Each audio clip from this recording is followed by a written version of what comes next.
Congress. Congressman, thank you so much for joining us once again. I know that you told Politico last night, after the agreement on the reconciliation bill was announced, that you needed to see the details and what climate provisions were in there. Have you been able to, now several hours later, have you been able to get any more clarity on that?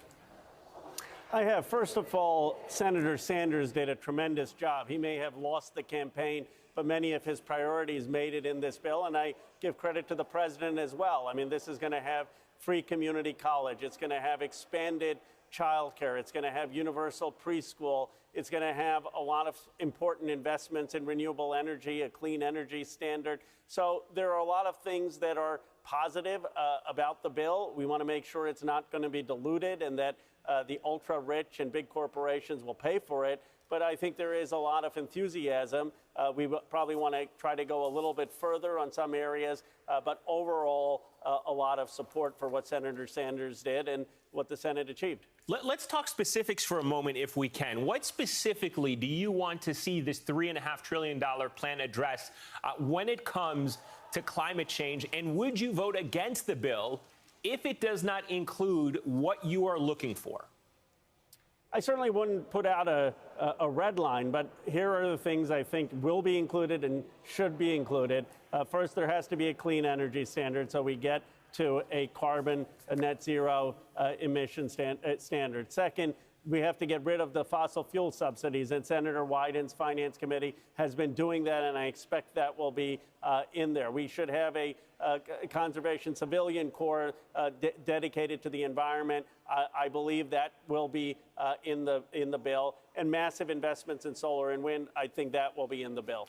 Let's switch gears for a moment. You sit on the House Armed Services Committee. Former President George W. Bush, who actually ordered the invasion of Afghanistan after the 9/11 attacks, was asked during an interview with a German broadcaster about whether the U.S. withdrawal from Afghanistan is a mistake. Here's a part of his response. I think it is, yeah. Because I think the consequences are going to be unbelievably bad. And I'm sad. And Laura and I spend a lot of time with Afghan women, and they're scared. And I think about all the interpreters and people that helped not only U.S. troops, but NATO troops.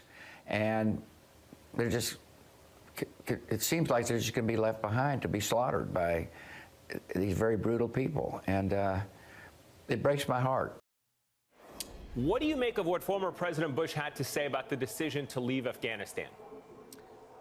Well, look, I respect President Bush. I supported the initial strikes in Afghanistan that he led.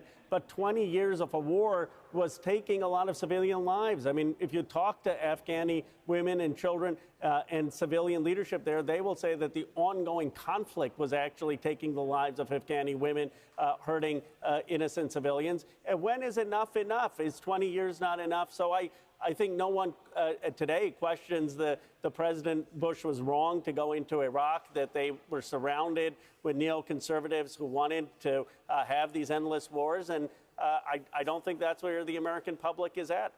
Today, the Biden administration announced that it would start evacuation flights by the end of this month for Afghans.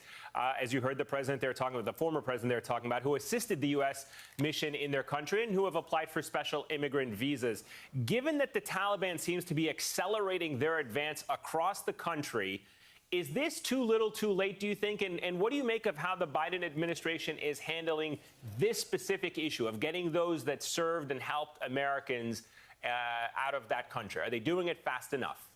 They're doing an extraordinary job. They are aware of the lessons of Vietnam. When we left Vietnam, we did not do that sufficiently. We did not provide either visas or any plan for evacuation. President Biden and his team, I know, are aware of that lesson. They want to make sure we don't repeat that mistake. And I give Secretary Blinken and the president enormous credit for what they're doing to make sure that civilians who want to come to the United States for refuge will have that opportunity. And I hope conservatives will praise them instead of playing politics with that issue.